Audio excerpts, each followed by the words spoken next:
Hey guys, tonight we set sail on a creaky, biscuit-crusted galleon, bobbing somewhere in the middle of the Atlantic, chasing fog, treasure, and the world's driest bread. You're barefoot, shirtless, sunburned, and the only thing on the menu for the next 3 months is a fist-sized brick called hardtack. It looks like a cracker but fights like a fist. You bite into it and something in your jaw gives way with a polite crack. That wasn't the biscuit, that was your molar. So, before you get comfortable, take a moment to like the video and subscribe, but only if you genuinely enjoy what I do here. And hey, tell me where you're listening from and what time it is there. Always curious. Now, dim the lights, maybe turn on a fan for that soft background hum, and let's ease into tonight's journey together. You stare at the heart attack in your hand like it's plotting against you. And it is! This thing has survived months in a damp wooden barrel. It's survived rats, salt spray, and at least 2 hurricanes. It'll survive your digestive system too barely. But on a pirate ship in the 1700s, this was your lifeline. Your breakfast, lunch, dinner, an occasional projectile during arguments. Hardtack was made of flour, water, and spite. Baked till it rang like a coin dropped on stone, it was designed not for flavor but for immortality. Stored, dry, and unloved. It could last years if kept from damp and years longer if you didn't mind the mold. You soften it with rum, soak it in broth, hammer it with the butt of your pistol. But it still wins most of the time. Historians still argue whether the nickname molar breakers came from sailors or from ship surgeons trying to pick crumbs out of cracked teeth. Either way, you didn't eat hardtack so much as challenge it. The funny thing is, it wasn't even good food. It had no salt, no fat, no joy. But it didn't rot fast, and it kept you vaguely alive. That was enough, until it wasn't. See, on most pirate ships, meals were communal, meaning 1 barrel of hardtack per 30 sweaty men, and everyone swore the guy before them grabbed the least wormy ones. That's why you're eyeing the biscuit pile like it owes you rent. Oh, and the weevils. They came free. Little beige beetles who made a home in your bread because, technically, the bread was their home. At some point, you just ate around them, or ate them. Protein's protein. Every now and then, you'd find a guy who toasted his biscuit over a lantern to kill the bugs first. Admirable. Until the thing caught fire and he inhaled 2 centuries of flour dust. Now, the weird part. Some pirates liked hardtack. Not for the taste, there wasn't any, but because it was dependable. You knew what to expect. Stale crunch. Mouthful of regret. A possible parasite. Compared to surprise eel stew or spoiled pork, it felt like certainty in a sea of chaos. There's a record, maybe apocryphal, of a sailor keeping a biscuit as a pet, scratched a little face on it, called it Captain Crumble, slept with it under his hammock. But one night, rats got it. The man cried for 2 days, and that's the thing. These weren't just snacks, they were identity status. A full biscuit meant you'd shown up early to the meal barrel, or at least bribed the cook. A crumb meant you were out of favor or had insulted someone's mustache. Food on a pirate ship wasn't just survival, it was power. A meal wasn't just a meal. It was your place in the pecking order, your daily gamble against starvation, your slow, crunchy descent into salt-crusted madness. And tonight, your turn at the barrels come around again. You reach in. You feel something soft, bad sign. Something sharp, worse sign. You pull out a piece the size of your palm. It smells like vinegar and attic, but you grip it tight, because this is all you get until sunrise. And tomorrow, if the stew's still moldy and the cook's still drunk, this may be your only solid bite. You gnaw it slowly, eyes closed, pretending it's cake. It's not, but the splinters on your tongue are oddly comforting now. A reminder that you're still here, still chewing, still fighting. And you're not the only one. The ship rocks gently, but your stomach doesn't care. It's been arguing with your last meal for hours. A broth so suspicious it probably had an alibi, somewhere below deck. The cook snores in a puddle of whatever he boiled. You're not judging. He has 2 ingredients in 1 pot. You wouldn't be sober either. You slip past a slumping gunner and creep toward the galley, if you can even call it that. It's not really a kitchen. It's more like a hot closet that occasionally produces things resembling food. There's no proper stove, no spices, and no concept of hygiene. What you have is a blackened firebox mounted to a slab of stone and chained to the deck to keep it from launching across the ship during storms. They call it the camboose. You call it a death trap. Tonight, it's stew, which is a generous word for what's sloshing around in that pot. Technically, it started as salted beef. That was 3 months ago. Since then, it's become gray. Not just in color, gray in aura. Historians still argue whether pirate ships actually used dried seaweed to stretch their rations, or if that's just something 19th century novelists added for flair. But you'd believe it. There's something green in the broth that's definitely not intentional. And the smell, like wet rope and regret. Still, the crew lines up. Because you can't not eat. You've already burned more calories just existing on this ship than you'll regain in stew. But you take your bowl, dip it deep, and try not to make eye contact with the floating chunk that looks back. As you lift your spoon, the ship lurches. A splash of broth lands on your bare foot. It's warm, comforting, almost until you realize you've essentially just marinated yourself. You slurp quickly, because the captain hates loitering in the food line. He says it breeds discontent. What really breeds discontent is the stew, but no one wants to tell him that. Not after what happened to old Riley. See, Riley once complained about the seasoning, loudly, publicly. The next day, he was reassigned to latrine duty. That was a month ago. No one's seen him since. They say he fell overboard. But you've seen the cook smile when he stirs. You finish your bowl, your spoon makes that hollow echo at the bottom. One more scoop and you might have gotten a bone. Or a nail. Last week, someone swears they pulled up a button from a dead man's coat. The cook shrugged. Protein's protein, he mumbled. And just as you're thinking it couldn't get worse, the quartermaster slaps a hunk of something onto your palm. It's beige, rough, dense, smells like old flour and desperation. It's the biscuit. Again, you nod in thanks, because to do otherwise is to invite trouble. But inside, you weep a little. You were hoping, just once, for something else. A fish, a fruit, even a damp potato. But no, it's biscuits all the way down. Some pirates used to carry their own seasoning. A little pouch of salt or pepper to trick the tongue into believing the food had flavor. You chew and pretend. There's a fringe theory barely footnoted that some crews crushed old biscuits into powder and mixed them with rum to make a kind of thick paste they called sailor's porridge. You've never seen it, but it sounds like the sort of thing you'd do when you ran out of shame. And shame is in short supply here. One guy's eating directly off his shirt. Another's using a cannonball as a dinner table. A third is fishing weevils out of his biscuit and saving them for later. You try not to look. You head back above deck, licking broth off your knuckles, and squint into the dark. The stars are clear tonight. The air smells like salt and sweat and burnt bread. Your hammock swings gently in time with the creak of the hull. Tomorrow, you'll eat the same thing, and the day after, and again after that, until land or death or mutiny breaks the cycle. But for now, your belly's full enough to dull the ache behind your ribs. You're not quite satisfied. You're not exactly poisoned. You're hovering in that strange in-between space called fed. And if you're lucky, you might even dream of real food tonight. Warm bread, citrus, a lemon tart, something soft, flaky, decadent. But your dreams have low standards now. Most nights, even a biscuit with less than 4 bugs counts as a fantasy. The sun hasn't risen yet, but the ship is already awake. Somewhere below, someone coughs in a way that sounds both contagious and existential. You swing your legs from the hammock and immediately regret touching the floor. It's damp again. Always is. Feels like the ship sweats in its sleep. You shuffle toward the food barrel. It's biscuit time. Again, the line is longer this morning. Rumor has it the cook dropped a whole bag of flour into the stew last night, and now it tastes vaguely like bread pudding.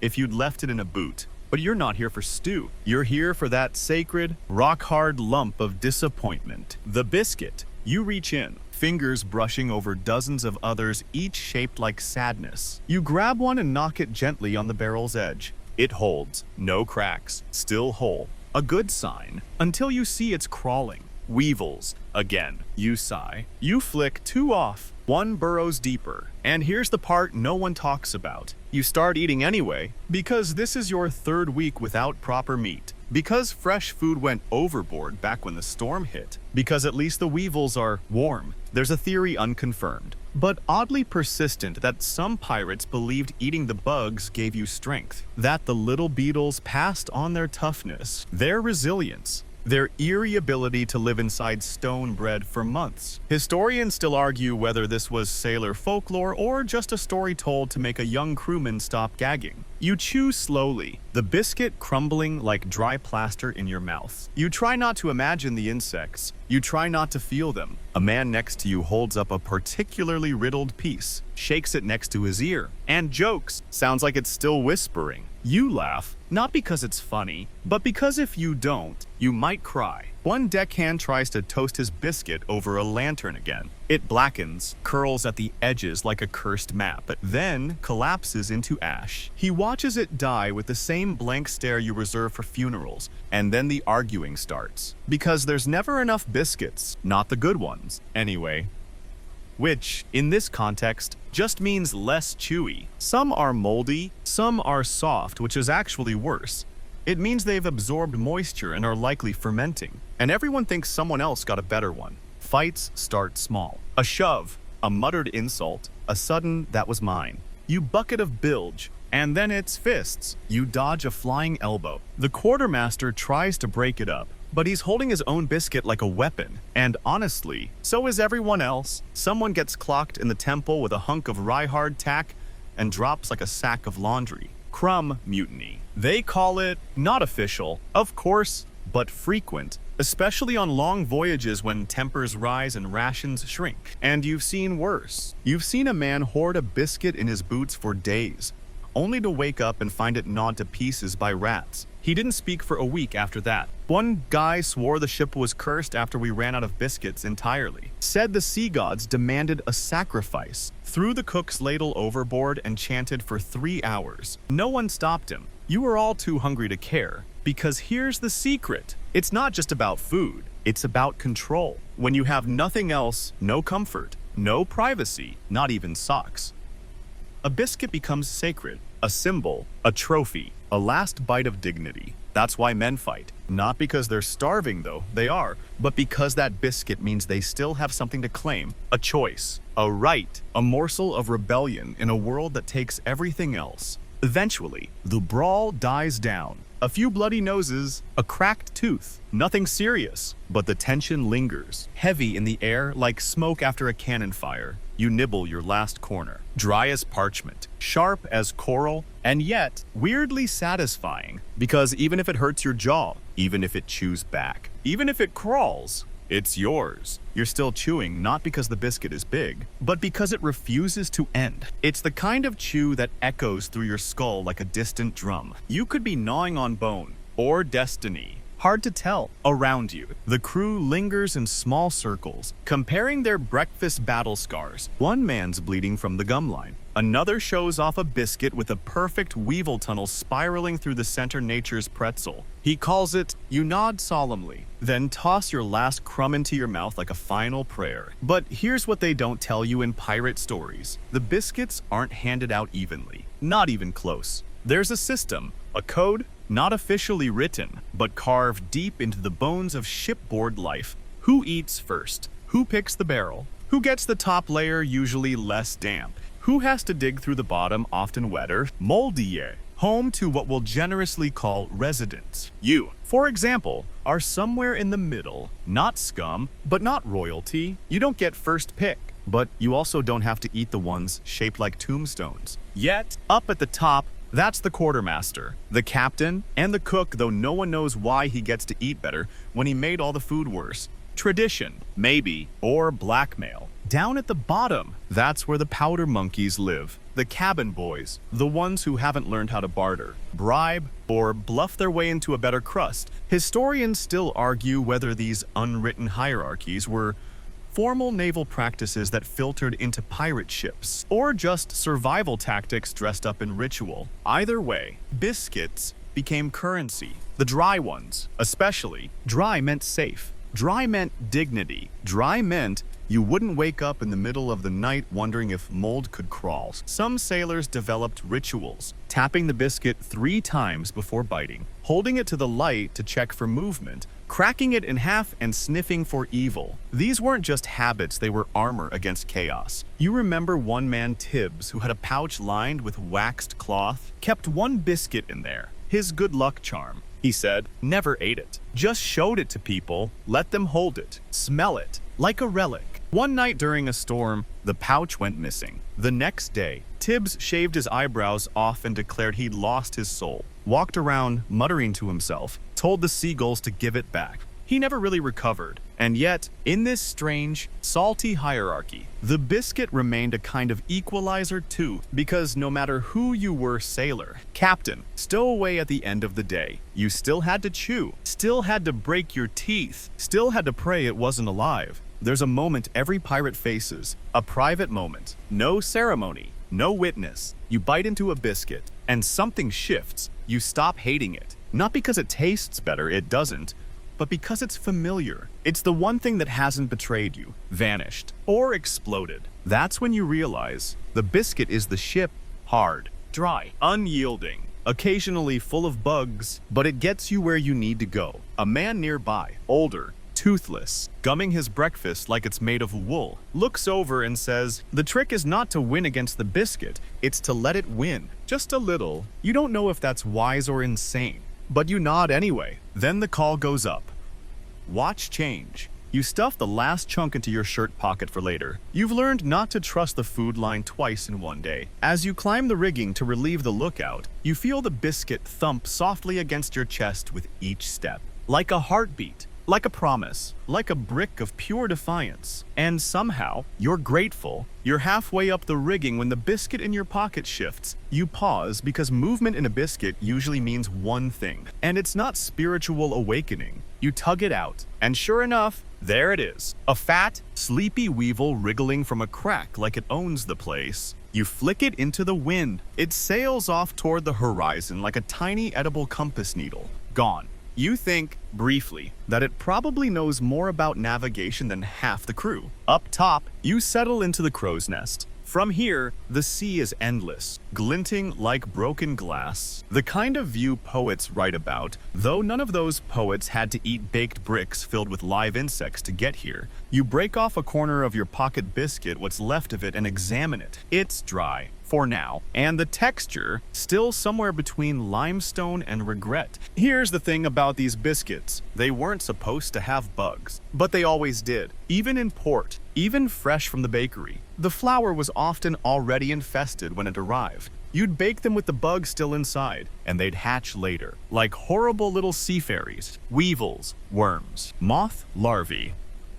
Anything that could survive in a sack of flour somehow made it onto your ship and into your diet. And here's the weirdest part. Eventually, you stop noticing. Not because you stop caring, but because your brain rewires itself to prioritize other things, like weather, like cannon fire, like whether your hammock is still dry. You eat the bugs because it's easier than picking them out. Also, they're squishy, easier on the teeth than the biscuit itself. Some old records, probably embellished, say the Royal Navy used to count the absence of weevils as a bad sign. Too dry. They'd say, even the bugs won't touch it. Imagine that. Your biscuit so inedible, not even insects apply for residence. You stare out at the horizon and think about what's waiting back home. Assuming you survive long enough to see it again, fresh bread, warm butter, fruit that doesn't fight back, a tomato that isn't a rumor. Historians still argue whether certain tropical crews developed special prep rituals, soaking hardtack in lime water or wrapping it in banana leaves to soften it. Some say this was cultural ingenuity. Others say it was desperation masquerading as cuisine. You take another bite. Your jaw pops audibly. Below, the deck bustles with midday grumbles. A man near the galley swears loudly that his biscuit winked at him. Someone else is using their hunk of hardtack to hammer a nail into the railing. Successfully, you chew thoughtfully and think, they're not just food, they're tools, weapons, emotional support objects. Your best friend, your worst enemy, your last meal, your bludgeon. The ship lurches slightly, and your hand tightens around the rigging. Salt spray stings your eyes. You blink once, twice, and suddenly remember, you haven't gone more than 2 days without eating a bug in weeks. The cook, you hear, started grinding stale biscuits into powder to thicken soups. It adds body, he said, as if that weren't the most terrifying phrasing possible. One sailor claimed he used that powder to polish a coin, said it worked better than sand. You didn't ask follow-up questions. You didn't want to know. What you do know is that one day, if you're lucky, you'll bite into a biscuit and find it empty. No bugs, no mold, no surprises, just dry, simple survival. And it'll feel like a luxury. You lean back against the mast, biscuit, balanced on your knee like a sacred relic, and close your eyes. The wind hums, the sails groan above you, and somewhere deep in the hold, another barrel of misery waits to be opened at dinner. But for now, you're at peace. The bugs, the crumbs, the endless gnawing. It's all part of the rhythm now. The ship creaks. You chew, the sky turns. By the time the bell rings for dinner, you already know what's coming. The air changes before the food arrives, grows heavier, like it knows what's about to happen and is politely backing away. Even the wind seems to shift course to avoid the smell. Down in the galley, the cook is ladling something out of the pot with the same grim expression of a man handing out apologies. You shuffle forward with your tin bowl, hoping for not hope. That's long gone. Just something warm, maybe thick, maybe not gray. He plops it in. A viscous, steaming puddle slides into your bowl and just sits there, too tired to spread. You lean in. The smell hits you like a memory you never asked for. Boiled salt, mildew, and old cheese left out in the sun. Tonight's feast, saltwater tea and what passes for dairy. Maybe, kind of. You sit cross-legged near the mainmast with a few others, everyone poking suspiciously at their portions. The stew glistens with a film you could probably peel off in one sheet. You dip your spoon and pull up something yellow, lumpy, and semi-solid. Cheese, or something that once had a passport saying cheese. Probably Dutch, probably smuggled, and definitely older than you. Historians still argue whether pirate crews used real cheese or relied on lard mixed with powdered milk and wishful thinking. But tonight it squeaks. It squeaks. Babe, you poke it. It jiggles. One man pokes his and it doesn't move. He pokes harder and the whole spoon snaps. Silence falls over your circle. No one speaks. The cheese has won. To wash it down, saltwater tea, made by boiling seawater to kill whatever's living in it. Then diluting it with more seawater. Add a clump of dried leaves if you're feeling fancy, or a crust of biscuit for texture. One man swears it helps with digestion. Another says it gave him visions of his grandfather wrestling a whale. You sip. It's warm, briny, slightly metallic. It burns a little going down, like the sea is fighting back. But hey, it's hot. And that counts as comfort out here. You know what the weirdest part is? You start to crave it. Not the taste. No one likes the taste. But the ritual, the predictability. You hold the warm tin close to your chest and pretend it's soup. You pretend the lumps are potatoes, not mystery dairy. You pretend the salt is, okay, the salt is just salt. There's no pretending around that. There's an old superstition among the crew that if your stew floats, it means good luck. If it sinks, bad omen. You glance into your bowl. The cheese lump is holding steady in the center, refusing to move. A scholar of omens might call that neutral. You call it emotionally unavailable. Next to you, one of the new recruits gags. "What is this?" he whispers, trying not to offend the cook, who is only 6 feet away and sharpening a cleaver. "Legacy," someone mutters. "It's what we eat when we've eaten all our other options." There's a fringe account. A French sailor's journal, barely legible, that mentions pirates stealing moldy cheese from merchant ships not for food, but for trade. The moldier it looked, the more exotic it was. Cheese with opinions. He called it cheese that remembers things. You're pretty sure that's what's in your bowl now? Something with memory. You dunk a biscuit chunk into the stew. It absorbs just enough to soften around the edges. For once, you don't chip a tooth. It's a small victory. A warm, gooey, slightly funky victory. Above, the sky is turning violet. Seabirds wheel lazily in the distance. The ship creaks softly, like it's humming to itself around you. The clinking of spoons against tin merges with the soft murmurs of exhausted men pretending they're somewhere else. You finish the last bite. Cheese clings to your spoon like it's afraid of being alone. You flick it into the sea and listen for the splash. It never comes. You lean back, belly full of salt. Your breath a little sour, your tongue slightly coated in regret. But you're warm. You're fullish. And for now, that's enough. It's just past nightfall when the gambling begins. The biscuits are long gone consumed. bartered, buried at sea, or repurposed as blunt objects, but their ghosts linger. Crumbs on shirts, dust in pockets, the faint scent of dry flour and hopelessness on the wind. You're sitting cross-legged beside a lantern, its flicker bouncing off scarred wood and scarred faces. Someone pulls out a pouch of polished bone dice. Another slaps down a deck of cards that's missing 3 sevens and a jack, but nobody cares. A third pirate, the one with the missing eye and suspiciously nice shoes, lays out tonight's stakes. Biscuit pieces. Not whole biscuits. That would be madness. But fragments, slivers, corners. One man has a piece the size of a thumbnail and insists it's worth 2 spoons of stew. Another offers a pinch of biscuit dust in exchange for a dry sock. He's turned down. Harshly, you watch as bets escalate: a rusty buckle,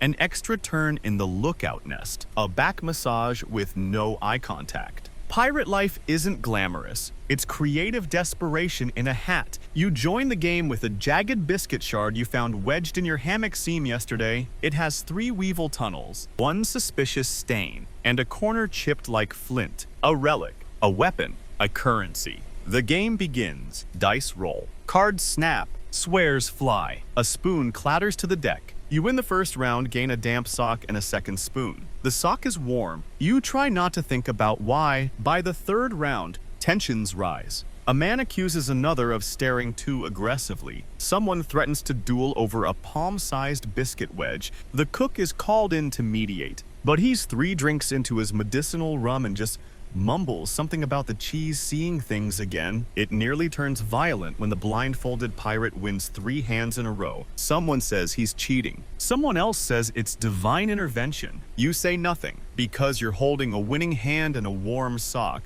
and you're not about to jinx that. Historians still argue whether pirates really gambled over food or if this was just myth embroidered by 19th century writers. But you've seen it. You've lived it. On a ship with no gold, no fresh water, and no privacy. Food is the treasure. And biscuits. Biscuits are priceless. Crumb by crumb. They become status, leverage, hope. Some crews even developed a ranking system for biscuit fragments. Top tier, dry, no bugs. Corners intact. Mid-tier, soft but not moldy. Bug tunnels empty. Bottom tier, wet, green. Whispering threats under moonlight. You've eaten all 3, more than once. As the night wears on, the game becomes less about winning and more about distraction. One man starts telling a story about a ghost ship made entirely of biscuit barrels, crewed by the damned, drifting forever in search of mustard. No one laughs, but everyone listens. It sounds possible. Someone else recalls a time when a cook tried to bake fresh biscuits using nothing but ash, seawater, and crushed hardtack. The result exploded. 3 men lost eyebrows. The captain declared it a tactical weapon and had it loaded into a cannon. You win another round. Gain a strip of dried eel jerky. You sniff it. It smells like rope and penance. You wrap it in cloth and tuck it away for tomorrow. Breakfast or bribe. Eventually, the lantern burns low. The wind picks up. Dice are stowed. Cards pocketed. Bets settled. A few men stay up, swapping stories about the golden biscuit buried beneath the floorboards. It probably doesn't exist, but if it does, you stretch out on the deck. Arms behind your head. The stars overhead look like spilled salt. The ship creaks softly, a lullaby in splinters and wind. Your stomach grumbles, but it's quiet tonight. Satisfied, or at least resigned. You close your eyes, biscuit shards still in your pocket, socks still warm at your feet, and in your dreams, you hold a biscuit that's whole, soft, and fresh. It's probably cursed, but you take a bite anyway. You wake before dawn to the sound of footsteps, quick, careful, and far too close to the biscuit barrel. You don't move, not yet. Just crack one eye and peer across the dim deck. There he is, Jenkins, slippery, small, somehow always clean, and currently crouched beside the quartermaster's locked biscuit cask, fiddling with the latch like it's a bedtime puzzle. You sit up, slowly. No need to make noise. You've seen this before. Biscuit smuggling. Jenkins has a reputation. Not for bravery, not for brawn, but for always having a better biscuit than anyone else. Crisper, drier, sometimes wrapped in cloth. Once no one knows how he produced one with actual raisins. It nearly caused a riot. You watch as he lifts the lid just enough to slide a hand in. Quiet, smooth, no crunch, no gasp, just one perfect, practiced motion like a magician stealing dignity. And then you move. He freezes mid-theft, eyes wide, mouth open like a door caught ajar. You say nothing, just gesture. 2. As in, if you're taking one, you owe me one. He hesitates, calculates, then nods. 2 biscuits, one for each of you. He tosses yours across the deck. You catch it one-handed. It's warm how and doesn't crumble. You're still deciding whether to eat it or frame it. Welcome to the quiet economy of the ship. Smugglers, traders, biscuit barons. By sunrise, Jenkins has already vanished into the shadows. The barrel lid is closed. The quartermaster hasn't noticed. Yet, you bite into your prize. No bugs, no mold. Crisp. It tastes like triumph. But you know better than to brag. The rules of biscuit smuggling are sacred. Never admit your stash. Always share with leverage. Don't get caught twice. Because getting caught once earns you respect. Getting caught twice gets you latrine duty, or worse, kitchen duty. Historians still argue whether real pirate crews maintained internal black markets for food, or if that's just romanticized fiction. But on this ship, it's undeniable. Biscuit smuggling is real, and it's serious. Some pirates hollowed out books to hide crumbs. Others stashed pieces in hat linings, or inside the heel of their boot. One particularly inventive sailor kept his biscuit wrapped in a damp sock. Claiming it aged better with foot flavor, he was shunned, but respected. The quartermaster, of course, knows. He's not stupid. He just pretends. Why? Because keeping order isn't about cracking down, it's about balance. Let the crew sneak a little, and they don't mutiny. Try to stop them, and someone ends up tied to the mast with biscuit crumbs in their ears. You finish yours slowly, savoring each bite. It's so much better than the regular ration. Was it baked differently? Stored better? Whispered too lovingly? You'll never know. The ship rocks slightly as the morning wind fills the sails. Somewhere below, the cook yells something unintelligible, followed by a clang and what might be a goat. Probably not important.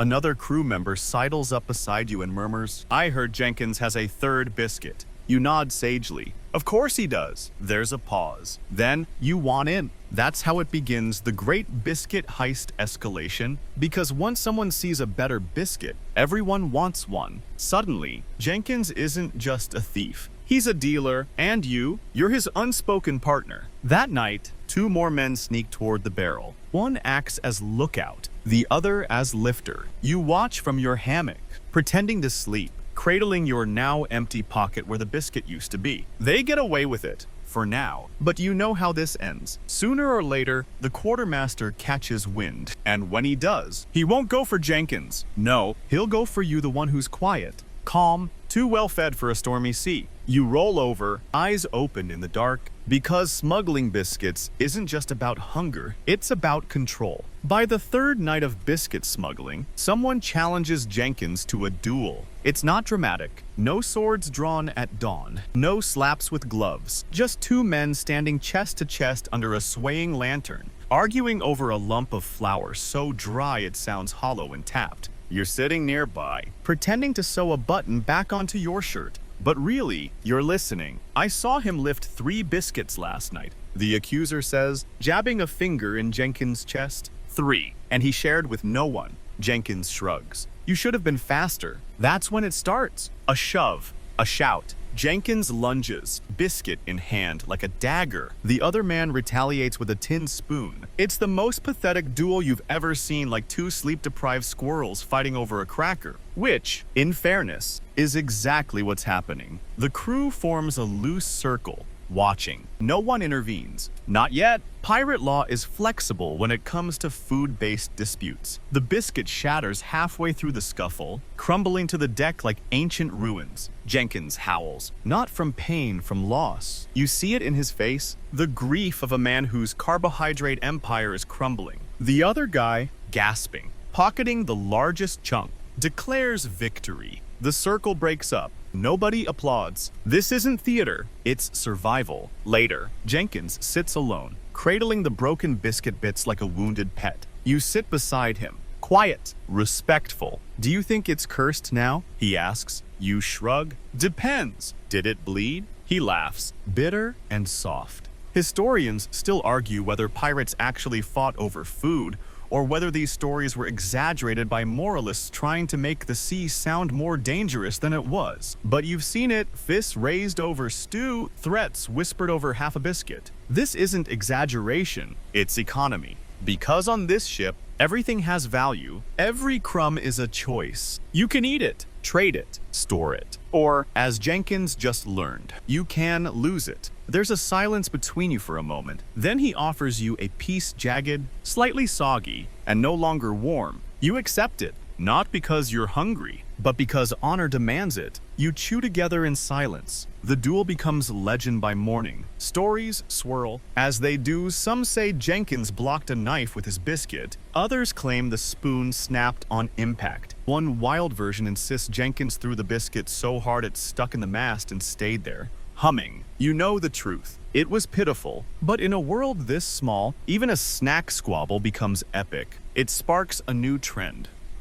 Biscuit duels. Not all real, mostly bluffs. But every now and then, someone draws a weevil-filled crust and declares it worthy of battle. The quartermaster starts locking the biscuit barrel with 2 chains instead of 1. Someone else draws a chalk circle on the deck and calls it the Ring of Crumbs. You don't ask questions, you just avoid it. And yet, the tension doesn't fade. If anything, it sharpens. Because now, biscuits aren't just food or currency. They are power. You start to notice subtle shifts. Men whispering at night, hushed trades, a biscuit half-swapped for lookout duties, a rare dry piece used to bribe the cook for less water in the stew. Someone paints a biscuit on the side of their bunk like a badge. Someone else carves a tiny X into the top of theirs before eating. For luck. There's no captain of biscuits, no official title, but everyone knows who holds the good stuff. And everyone else, well, they're just hungry. You tuck what's left of your shared duel piece into your shirt.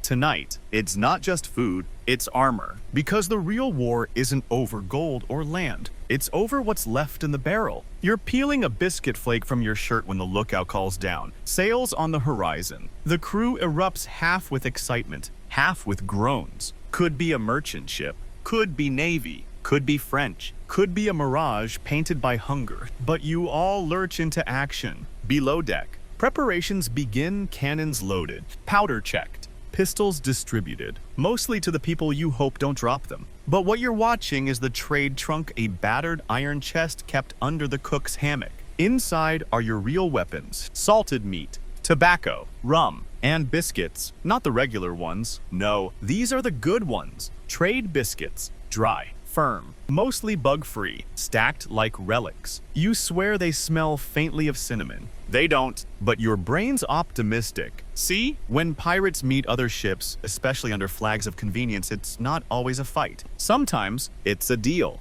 Biscuit for rope. Rum for powder, cheese for cannonballs, all highly negotiable. And on good days, you trade for fruit, glorious, vitamin-packed, not even wrinkled fruit. Historians still argue whether pirates had actual diplomacy, or if it was just whoever shouted loudest while waving something vaguely threatening. But you've seen it done. Ship sidles up, flags raised, voices call across the gap, and someone on either side tosses over a sample. Today, it's biscuits. Jenkins steps forward, somehow reappointed as your ship's negotiations officer. Probably because he's the only one who can smile without scaring children. He holds out a biscuit the size of his palm, round, uncracked, glistening ever so slightly with oil. It's beautiful, like if sculpture had flavor. The other ship lowers a net. Jenkins places the biscuit inside like it's the Holy Grail. They hoist it up. A pause. You all wait, breath held. Then cheers. Their reply comes fast. 3 oranges, a wheel of cheese, and a small sack of something green and leafy. It might be tea, it might be grass. You don't care. You're ready to marry it. You're part of the exchange crew rowing over with 3 more biscuits, 1 jar of pickled onions, and an old map someone drew drunk last week. You arrive,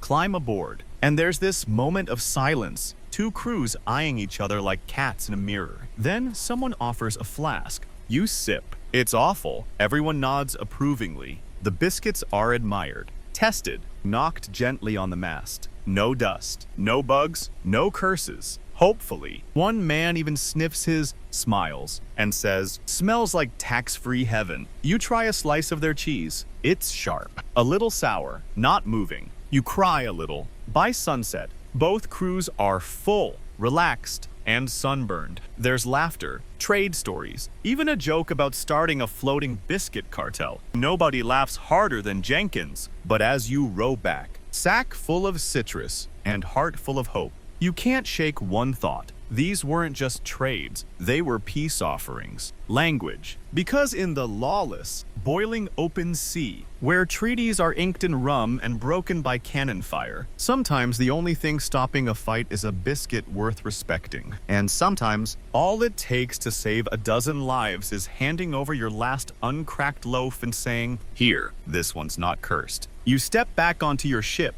The cook's already licking the oranges. You don't ask questions. You head for your hammock and tuck the last slice of cheese into your shirt like treasure. And tomorrow, maybe peace won't hold. But tonight, the sea is calm and your belly is full. You wake up chewing, not on purpose, just habit. Your jaw works a few lazy circles before your brain fully remembers no biscuit in your mouth. Not even a crumb. Just the ghost of last night's trade. You lie still, listening. No shouting, no cannon fire, no screaming about cheese theft or cursed stew. Just the steady creak of ropes, the flap of sails, and the groaning stomachs of 80 men trying not to mutiny before breakfast. You climb out of your hammock and head toward the food line. It's shorter than usual, which is never a good sign. Either someone's too sick to stand, or they already know what's for breakfast. Turns out it's biscuits, old ones, the storm, stash. See, every ship keeps a hidden barrel somewhere, filled with hardtack made in the before times. Before this voyage, before the last captain,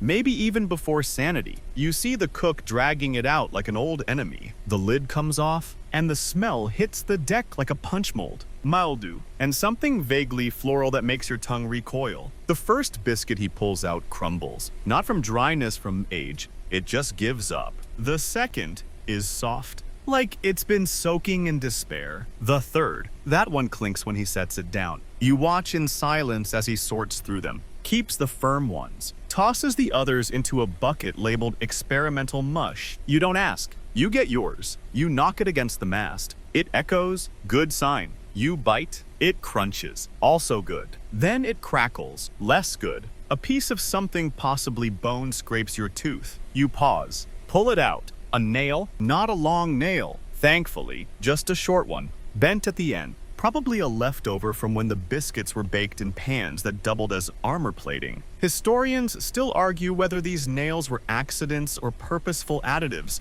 Extra iron in the sailor's diet. Perhaps you choose to believe it was an accident. The alternative is too crunchy. You keep eating. Because, at this point, your body doesn't register taste. It registers calories, texture. The difference between edible and you might see God if you swallow this. Someone next to you spits his out. Tastes like the barrel, he says. Another shrugs. Better than stew. A third guy picks up a broken biscuit half and says solemnly, "I shall name him Steve." You wonder if it's possible to go too long without fruit. If maybe scurvy starts in the brain. A rat scampers across the deck. Nobody chases it. Partly because it's fast, mostly because it might be storing biscuits somewhere and everyone's hoping to find its stash. That's a real thing. Biscuit hoarding rats. You've seen it. One snuck into the lookout's hammock last week and dragged out half a round. Historians still debate whether rats preferred the dry ones or the moldy ones. You suspect they didn't care either. They just liked the thrill. Halfway through your biscuit, a sharp whistle calls from the quarterdeck. Drill, line up.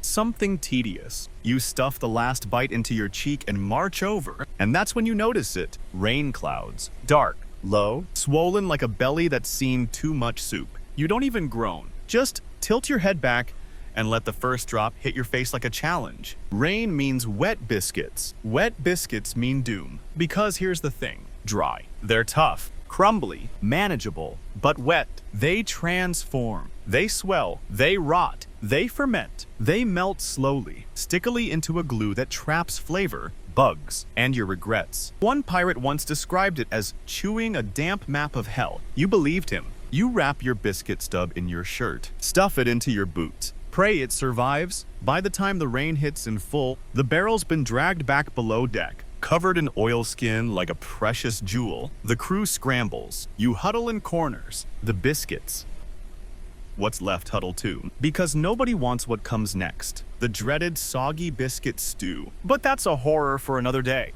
Today, you chew fast, you swallow hard, you whisper a thank you to whatever god governs hard bread, and you hold the line because the sea is wet. But your biscuit doesn't have to be. The rain doesn't let up. It howls sideways, sharp and personal, like it's angry at you specifically. The deck floods in minutes, and you watch helplessly as biscuit crumbs swirl into the bilge like tiny beige lifeboats. Below, it smells like wet wood, wet rope, and worst of all, wet biscuit. You hear it before you see it. The cook sloshing through the muck, dragging a barrel that sloshes too. You catch a glimpse inside. It's the soggy ones, the sacrificial batch, the biscuits that absorbed the storm like sponges and came out the other side bloated, weepy, and deeply philosophical. He dumps the contents into a large tin pot and announces it with all the enthusiasm of a man proposing a duel to the death. Biscuit mash. You wince. You knew it was coming. Everyone did. But hearing the name out loud feels like a betrayal. Biscuit mash is not a meal. It's a warning. Technically, it's food. But so is tree bark if you boil it long enough. The mash is beige-gray, streaked with darker sog. The texture somewhere between wet plaster and cold regret. The cook stirs it with a ladle that's seen better lives. The sound, a soft schlick-schlick that could ruin your appetite if it hadn't already been ruined by all of this. You get your bowl. It's heavy, not in a comforting way, more in the why is it moving slightly when I tilt it way. You poke it. It pokes back. You consider naming it. There's an old superstition passed around the hammocks that if you name your biscuit mash, it becomes easier to eat, that it gives it purpose, identity. You call yours Gregory because it seems like the kind of goop that once studied law. You take a bite. It's warm, kind of. The flavor is difficult. Damp biscuit. Hints of shoe, a lingering aftertaste of mildew.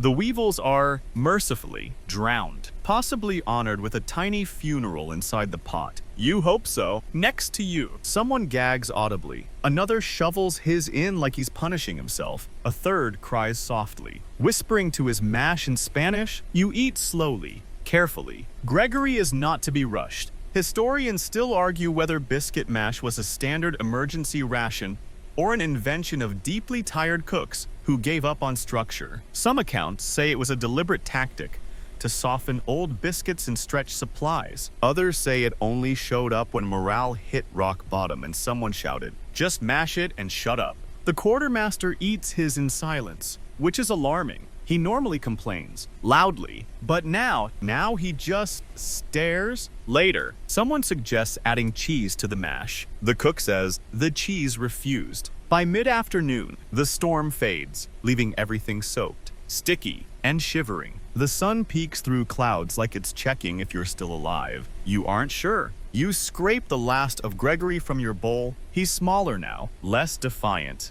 You feel oddly sad. One pirate suggests making biscuits into cakes next time. Add rum. He says, bake 'em in cannon molds. The idea is met with quiet nods. Not because anyone believes it, but because imagining better biscuits is a coping mechanism now. And yet, even in this soggy, glue-mouthed nightmare, a part of you is grateful because as awful as it is, biscuit mash means there's still something left. You haven't run out. Not completely. The ship hasn't starved. Not yet. You wipe your mouth with your sleeve, toss the bowl into the wash barrel. It lands with a plop, and you walk away with something rare on a pirate ship. A full stomach. Kind of. Gregory did his job. The sun returns like it's apologizing. It warms the deck, dries the ropes, brings the scent of salt and optimism. Men wring out shirts, hang hammocks like wet flags, and slowly, carefully, begin to act alive again. You, meanwhile, are crouched beside a small fire in a makeshift pan fort near the galley. You have a goal, a mission, a dream. You're going to bake? Not real bread. That's a fantasy reserved for land and bakeries and gods with too much free time. But a biscuit, fresh, homemade. Yours. You've gathered ingredients. 2 handfuls of hardtack crumbs saved from pockets and duels. A finger's worth of lard the cook didn't see you take. A splash of rum you pretended to spill but caught in your boot. A pinch of something green from Jenkins' stash might be herbs. Might be lint. You're past caring. You mix it all in a tin cup using a bent spoon, and the sort of hope that usually precedes a disaster. The dough is thick, more like paste. It sticks to the spoon, then to your hands, then somehow to your elbow. You scrape it into a flattened lump and set it on a skillet that's seen more fish guts than flour. You cover it with a lid. You wait, and wait, and wait. The smell starts faint burnt toast. Maybe could be your shirt catching fire. You lift the lid. It's perfect by pirate standards. A palm-sized, golden-edged, slightly smoking miracle. You poke it. It holds. You bite. It's edible, slightly salty, slightly sweet, crunchy at the edges, chewy in the middle. It doesn't fight you. It lets you chew. You nearly cry. A small crowd gathers. Jenkins, 3 deckhands, 1 rat. You tear off tiny pieces, pass them around. Silence falls. Then, slow applause. The sarcastic kind, but also real. You baked a biscuit. Someone says, reverent. You nod. I call it freedom crust. They nod back like you've just founded a nation. Historians still argue whether pirates ever baked on board. Some say it was impossible without a proper oven. Others insist a few creative souls used upturned pots, hot stones, and unearned confidence to produce flatbread miracles. You now count yourself among them. Word spreads fast. The cook stares at you from across the deck with a mix of admiration and territorial rage. You smile at him. He throws a spoon. You duck. The next morning, more pirates try baking. Some use mashed fruit, others throw in dried eel. One brave soul adds seawater brine and insists it's medicinal. It is not. A few even start trading biscuits again, but not old ones, new ones. Homemade, burned, misshapen, strange but fresh. A biscuit bake-off is declared. Unofficially, no one says it out loud, but the competition grows. Better shapes, weirder flavors. Jenkins enters with a triangular biscuit crusted in black pepper and what he claims is lemon zest. It's actually orange peel, possibly barnacle. You win again with a rum-glazed double crust you name sea pie. It cracks a molar, but the flavor distracts from the pain. There's talk of a biscuit cookbook, then a calendar, then a traveling food review called Guns and Crumbs. No one remembers who suggested it, but everyone laughs. And laughing, real laughing, is rare out here. You end the day with a belly full of your own creation. For once, the biscuit didn't come from a barrel, didn't come crawling with a backstory. It came from you. It's still dry, still weird, still basically cardboard with seasoning, but it's yours. And somehow, that changes everything. The wind dies at midnight, not a poetic silence. Not the kind sailors romanticize in old sea songs. This is the still, humid, unnerving kind.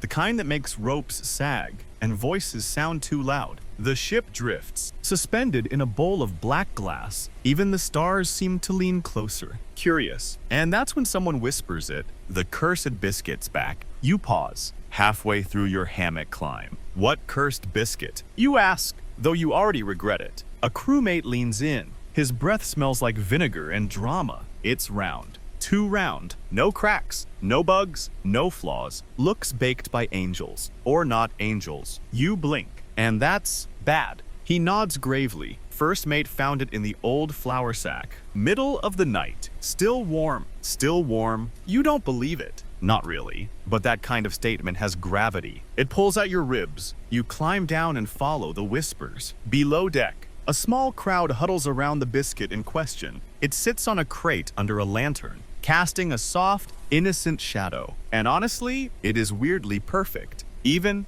pale gold, no black spots, no tunnels, not even dusty. It looks fresh, which, on this ship, makes it impossible. The cook swears he didn't bake it. The quartermaster swears he didn't issue it. Jenkins, ever the opportunist, swears it winked at him. Someone suggests throwing it overboard. Another wants to eat it, calls it a miracle scone. A third just stares at it, lips moving in what might be prayer. You step closer. Your instinct says don't touch it. So of course, you touch it. Warm, just a little, like it's been in someone's pocket, or heart, or hell. You pull back, silence. Historians still argue whether pirates believed in cursed objects or if such tales were invented by bored men with too much rum and not enough distractions. You're now on team some of these things feel off. That night, no one sleeps well. Someone claims they heard the biscuit whispering. Another says it rolled across the floor against the wind. One man claims it glowed. He sent topside for air. By morning, it's gone.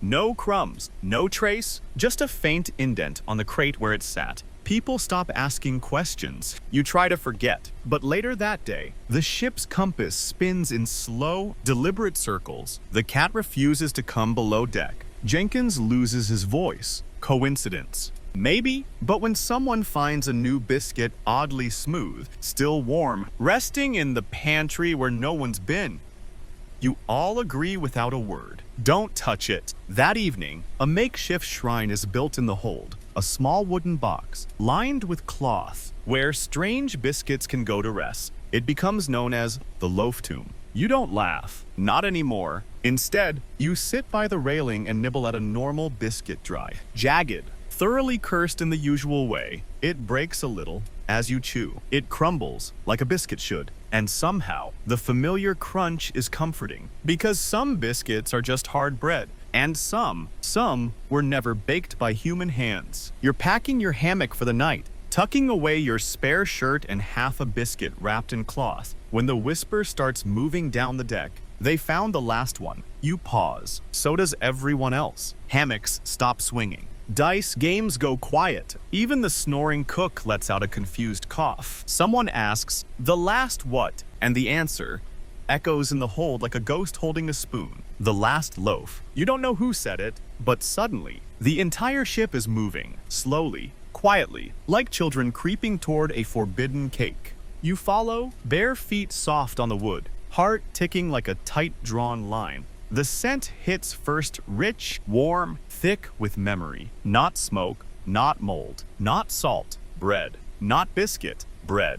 Fresh, soft, honest to every god loaf of bread. You crowd with the others near the galley, eyes wide, and there it is. Nestled inside the stove, still hot from the dying coals, sits a round, golden, crackling loaf. Not perfect like the cursed biscuit. This one is uneven, slightly lumpy, a burn mark along one side, but it breathes warmth. Nobody touches it, not yet. There are unspoken rules for moments like this. When something good arrives, something real, you treat it with reverence. Even Jenkins just stands there, quietly crying. You step forward, slowly, then stop. Because here's the truth. You don't need to eat it. You could, but you don't need to. You're full. For now, full of biscuit memories, and stew regrets, and cheese fights, and weevil jokes, and stories that will never make it into textbooks. This bread, it's more than food. It's the end of something. You nod once, step back. Another sailor steps forward, an older man with no teeth, trembling. You watch him tear off a piece and hold it to his nose. He breathes in, sighs, and whispers, "Home?" Then he eats it. And that's when the spell breaks. You all take turns. Tiny pieces, crumbs, even. But no one fights. No one hoards. No one cheats. The last loaf is shared. And after, silence. Good silence. The kind that wraps around you like a warm blanket. The kind that tastes faintly of butter, even when none was there. You return to your hammock. Lie down. Let your eyes fall shut. The creak of the ship is steady now. Familiar. The wind is gentle again. The stars blink slowly. Your jaw aches, but you don't mind. You survived the biscuit wars. You ate bugs, fought duels, smuggled crumbs, built an underground baking empire, whispered to cursed loaves, and somehow you're still here, still full, still whole. And now you can feel your body soften. Your hands relax. Your jaw loosens. The taste of old biscuit fades into something like memory, like fog, like flour dust on a quiet morning. You're floating, gently, not on water, but on the warmth of full bellies and half-forgotten songs. The hammock sways, the ship sighs, and whatever dreams come next, whether it's duels or crumbs, or a talking biscuit with opinions, you'll meet them with a smirk and a soft heart. You're safe here. The sails hold. The sea is still, and the last crumb, it belongs to sleep.